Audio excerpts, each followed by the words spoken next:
Hello students, in this presentation we will learn unit number 4 of the subject Emerging Trends in Mechanical Engineering. The title of this presentation is Energy Audit and Management. As the name suggests, the total presentation is based on the energy use and why its audit and management is necessary. So, once the former president of USA said, the easiest way to save money is to waste less energy. In mechanical engineering, there is a lot of use of energy, and if we save energy, it means that we have to save the money. So this is very big concept, and in that direction, we will learn some terms used in energy audit and management. So let us see the learning outcome first. We'll study here what is standard and labeling for HVAC system, what is energy monitoring and targeting, and last topic is energy management and audit. What is energy? Many times in thermodynamics as well as in applied mechanics we have seen this concept. Energy is the capacity of a physical system to perform work. Energy exists in several forms such as heat energy, kinetic energy, mechanical energy, light, potential energy, electrical and other forms. And according to the law of conservation of energy, the total energy of the system remains constant, though energy may transform into another form. So this we have seen in laws of thermodynamics also. We have seen or studied what are the different forms of energy like mechanical, thermal, nuclear energy, chemical energy, electromagnetic energy. So what is the management there? It is the business and organizational activity is the act of coordinating the efforts of people to accomplish desired goals and objectives using available resources efficiently and effectively. Management comprises planning, organizing, staffing, leading, and controlling an organization for the purpose of accomplishing a goal. And in resourcing, there is a deployment of human resource, financial resource, technological resource, and natural resource. So here the goal is energy management or conservation of energy. So energy management is defined as the strategy of adjusting and optimizing energy using systems and procedures so as to reduce energy requirements per unit of output while holding constant or reducing total cost of producing the output from these systems. So this is the definition of energy management. So this figure indicates the management system for energy. It is a plan, do, check and act cycle, PDCA cycle. And in technical form and in managerial form, how this cycle works. In technical form, you will see here, plan means energy data management and assessment. Do means energy purchasing, design, projects and verification. Check includes monitoring and measurement. And act means system performance, assessment of system performance. So this is according to the technical point of view, the PDCA cycle works. And here from the managerial point of view, plan means policies and goals, resources, allocation of resources. Do means training, communication, control equipment, systems and processes. Check means corrective and preventive actions that should be taken. Check for internal audits. And act means management review. So this way, this is a PDCA cycle of energy management system. The objectives of energy management are to achieve and maintain optimum energy procurement and utilization throughout the organization.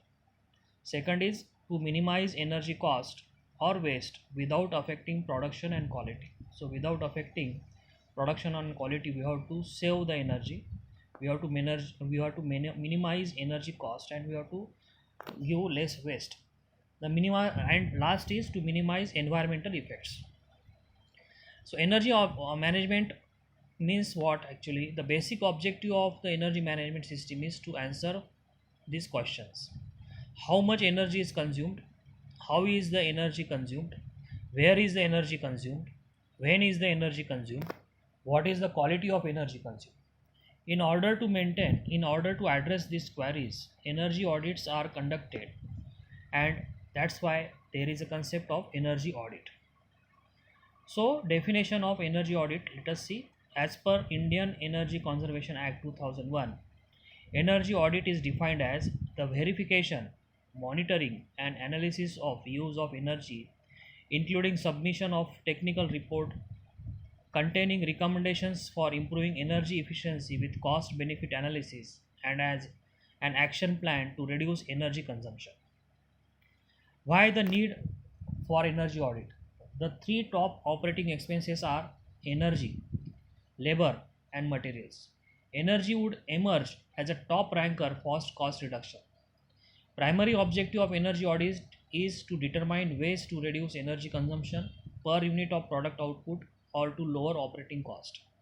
Energy audit provides a benchmark for managing energy in the organization. Let us see what are the types of energy audit. There are three types: preliminary energy audit, number two is targeted energy audit, and number three is detailed energy audit. What is preliminary energy audit? Preliminary energy audit uses existing or easily obtained data, establishes the energy consumption in the organization, estimates the scope for saving, it identifies the most likely areas for attention.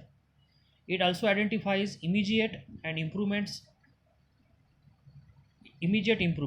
It sets a reference point and it identifies areas for more detailed study or measurement. Targeted energy audit means targeted energy audit are mostly based upon the outcome of preliminary audit results. They provide data and detailed analysis on specified target projects. For example, an organization may target its lighting system or a boiler system or compressed air system with a view to bring about energy saving. Targeted audits therefore involve detailed survey of the target subject or areas with the analysis of energy flows and cost associated with those targets. Third type is detailed energy audit. Detailed energy audit evaluates all systems and equipments which consume energy, and audit comprises a detailed study on energy savings and cost. Detailed energy audit is carried out in three phases. Number one, the pre-audit phase. Number two is audit phase, and number three is post-audit phase. In this regard, in India, Bureau of Energy and Efficiency (BEE) is working. It is an agency of the Government of India under Ministry of Power, created in March 2002 under the provisions of Nation's 2001 Energy Conservation Act. The agency's function is to develop program which will increase the conservation and efficient use of energy in India. The government has proposed to make it mandatory for certain applications in India to have ratings by the BEE standard in January 2010. So this is a symbol or logo of BEE. What it say? Energy is life and conserve it.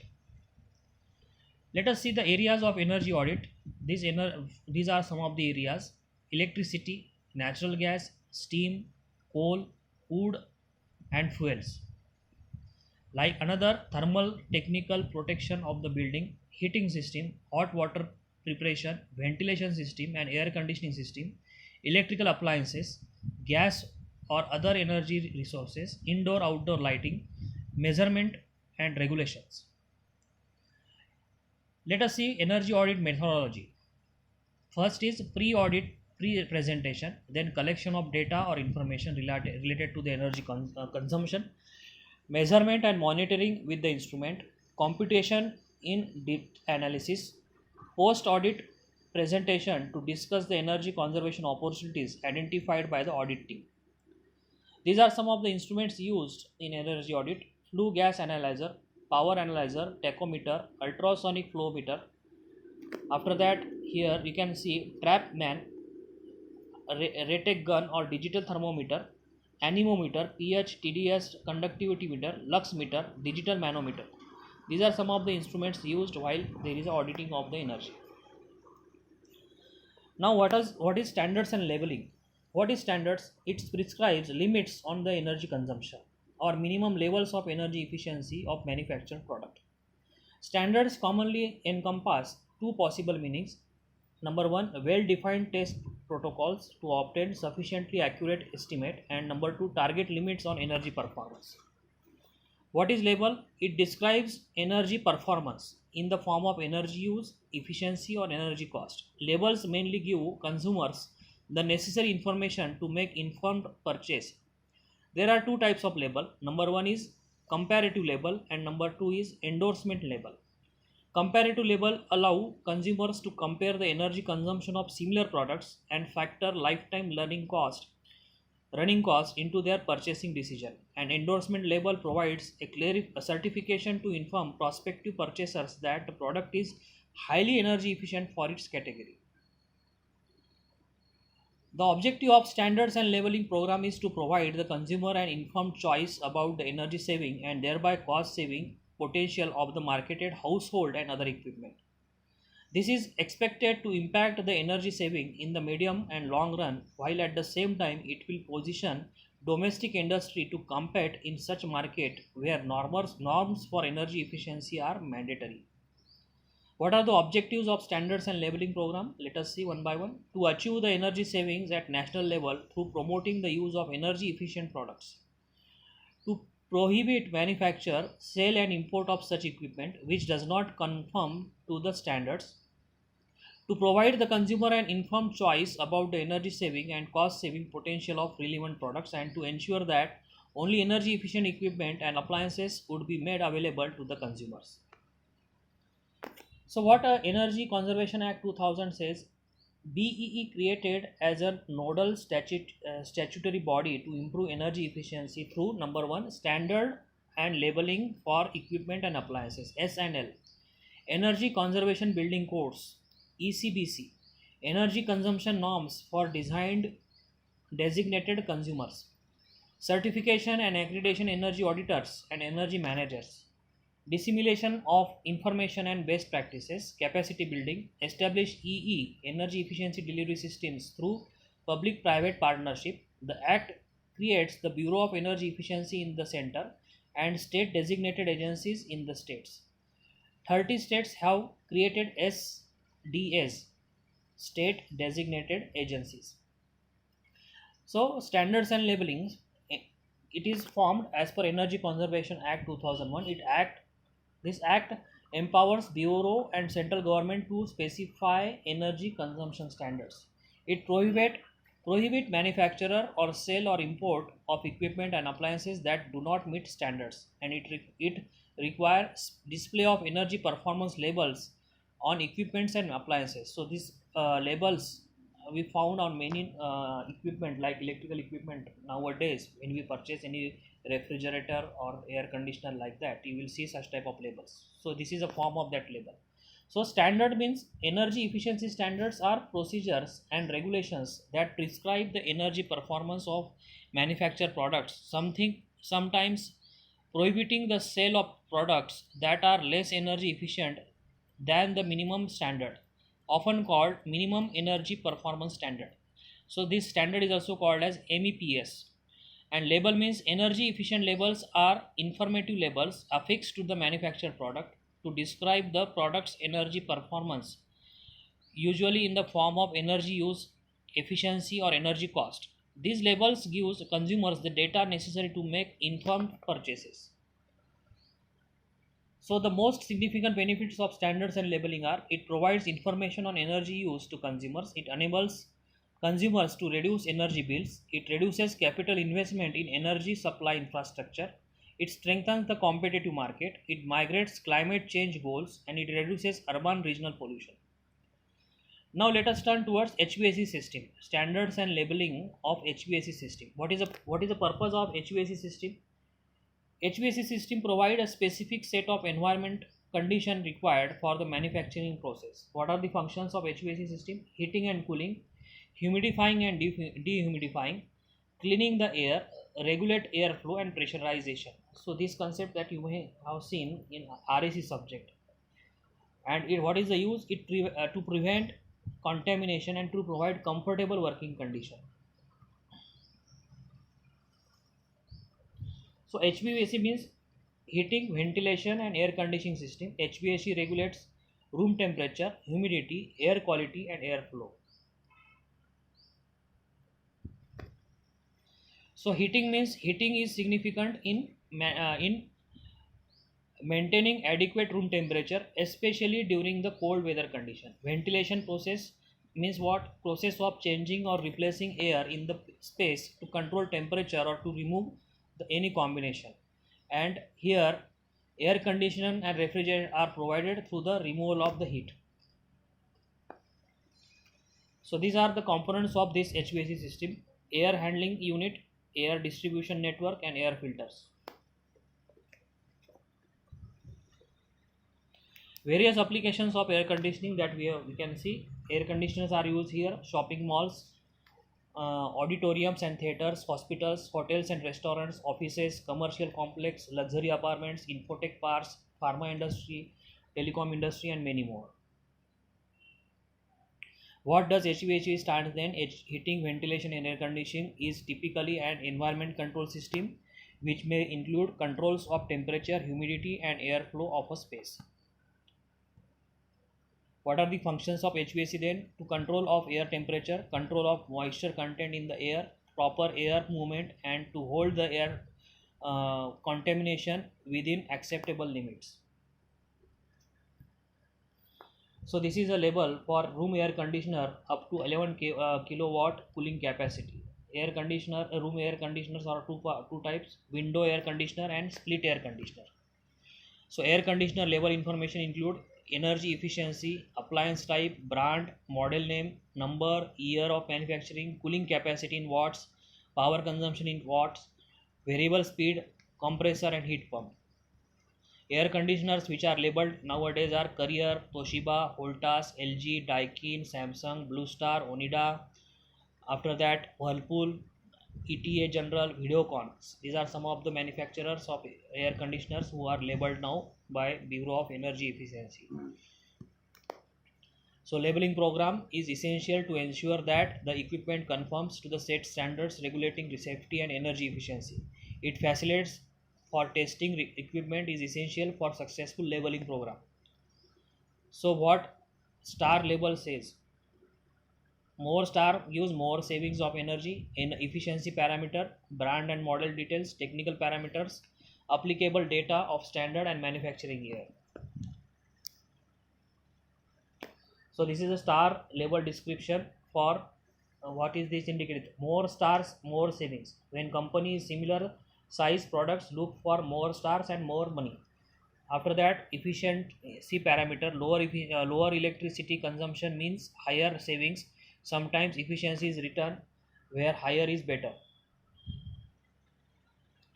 This is a star label description for power savings guide. Means here you can see direct cool refrigeration, label, period and after that brand, model. Another label you can see here: star label description for application condition, equipment and technical details. SLL, what is? Let us see the methodology of standard and labeling. Step 1: decide whether and how to implement energy efficiency labels and standard. Step 2 is develop testing capability. Step 3 and 4 is design and implement a labeling program and analyze and set standards. Step 5 is design and implement a communication campaign. Step 6 is ensure program integrity and step 7 is evaluate the program. So these are the products covered under India SL standard and level program: frost-free refrigerator, tubulant fluorescent lamps, air conditioners, direct cool frost-free refrigerator, distribution transformers, motors, pump sets, ceiling fans, LPG stoves, color TVs, storage water geysers, washing machines. So these are some of the references for your more information. So this way we have finished unit number 4 of emerging trends in mechanical engineering. Thank you very much.